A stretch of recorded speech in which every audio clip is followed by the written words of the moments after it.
ဟဲ့ဒါနေစာမလုပ်လားမမေကလည်းမလုပ်ချင်ပါဘူးအမလီသားရဲ့စားလို့ရမယ်လေမမေစားလို့ရတာပြင်းစရာကြီးကောင်းလည်းမကောင်းမင်းနဲ့အော်သားရဲ့မမေတို့ကလေသားကိုပြန်တက်ဖြစ်စေချင်လို့ပါသားရဲ့မမေသားကြောင့်မတက်ချင်တော့ဘူးဟဲ့ဒါနင်ကြောင့်မတက်တော့ဘာလို့မှလဲမသိဘူးမရသားကြောင့်မတက်ချင်တော့ဘူးဟဲ့ငါသားနေတော့ဒုက္ခပါပဲဟဲ့စိတ်ညစ်ပါတယ်မိမဘာဖြစ်နေကြရလဲဘာဖြစ်မှလဲရှင့်သားဘောကြောင့်မတက်ချင်ဘူးတဲ့အော်ဟုတ်လားသားကြောင့်မတက်ချင်ဘူးလားဟုတ်တယ်ဖေသားကြောင့်မတက်ချင်တော့ဘူးအော်သားရဲ့အဲ့လိုမလုပ်ပါနဲ့ဖေဖေနဲ့မရလေသားကိုပညာတတ်ဖြစ်စေချင်တာသားရဲ့ဖေဖေရလေတမဝါသနာမပါတာသားရဲ့မလုပ်ပါနဲ့ဖေဖေတို့ချစ်လို့ဆိုကြောင်းတက်ရမယ်နော်သားဖေဖေတမတက်ချင်လို့ပြောနေရလေဟဲ့သားဘာလို့နေပြအဲ့လိုអော်ပြောရလဲမမေကလည်းသားဒီတိုင်းပြောတာပါဟဲ့သားနေဖေကနင်းလောက်ကျွေးနေတာတော့နင်သိရလားသားသိပါတယ်မင်းကလည်းအေးနေသိနေဖေစကားနားထောင်လေဟုတ်မေဟုတ်စာမေးပွဲရှိတယ်မဟုတ်လားဟုတ်ရှိရမေနောက်လာစာမွေးပြရမှာတဲ့အေးသွားသွားချက်ဟုတ်မေဟုတ်မိမရဲ့တားမစုပါနဲ့ဟဲ့ယောက်ျားရှင်းသားအဲ့လိုလိုက်လို့မရဘူးစိုးသွားလိုက်မယ်အဲ့လိုမဟုတ်ပါဘူးမိမကလည်းတားလေးကြောက်သားမှဆိုလို့ပါ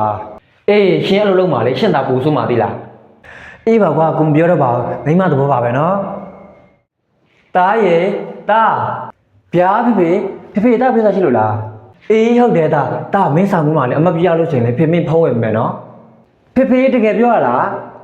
အေးတကယ်ပြောတာဗောတားရဲ့ဟုတ်ဖေအဲ့ဆိုတာစူးစမ်းမယ်နော်ဖေယောက်ျားရှင်းလို့တဖိုက်ပါပြောနေကြရလဲအော်မိမတားဆောင်မှုမှလည်းအမကောင်းလို့ဆိုရင်လေကိုကဖုံးဝင်ပြီမလို့အမလီယောက်ျားရဲ့ပတ်စံမရှိဘဲနဲ့မွယ်ပြပါနဲ့ပြီးတော့ရှင်ရအလုပ်နဲ့မှလည်းအဆင်ပြေတာမဟုတ်ဘူးအော်မိမကလည်းကိုကခလေးဂရိပြေပွားကြီးမိမရဲ့အမလီယောက်ျားရဲ့ရှင့်သားပဲဘာမှဖြစ်ပါဘူးမမေကလည်းဖေဖေကတော့ဂရိပြေပွားကြီးဒါဖုံးကြီးမှာနော်ဟဲ့ဒါမင်းဖေကအလုပ်ရှင်ပြေဘူးဒါရဲ့ပတ်စံလည်းဝင်တိတ်မရှိဘူးမမေကလည်းဒါအမသိအောင်ကြိုးစားမယ်လေမိမရဲ့မပြောပါနဲ့အဓိကဒါလေးပညာကောင်းမှုပဲလေပြီးတော့ရင်တားတော်လို့ဆိုရင်လေကိုတို့မျက်နှာရတာပေါ့မိမရဲ့အမလီရှင်းတော့ကလည်းအေးပါရှင်ဝယ်ပြနိုင်ဆိုလည်းပြီးရောအေးပါကိုလို့ကြိုးစားလိုက်ပါမယ်ဖေဒါအမပြရလို့ဆိုဖေတကယ်ပဲပြရမှာနော်အေးဘောဝယ်ပြမှာဘောသားရဲ့ဖေအော်တားလေးပြင်လာကြီးပဲဖေတားလေးစာမွေးမှလည်းအမပြရတယ်ဖေရဲ့ဟာဟုတ်လားသားဟုတ်တယ်ဖေရဲ့ဖေတားဖုံးဝယ်ပြရမှာနော်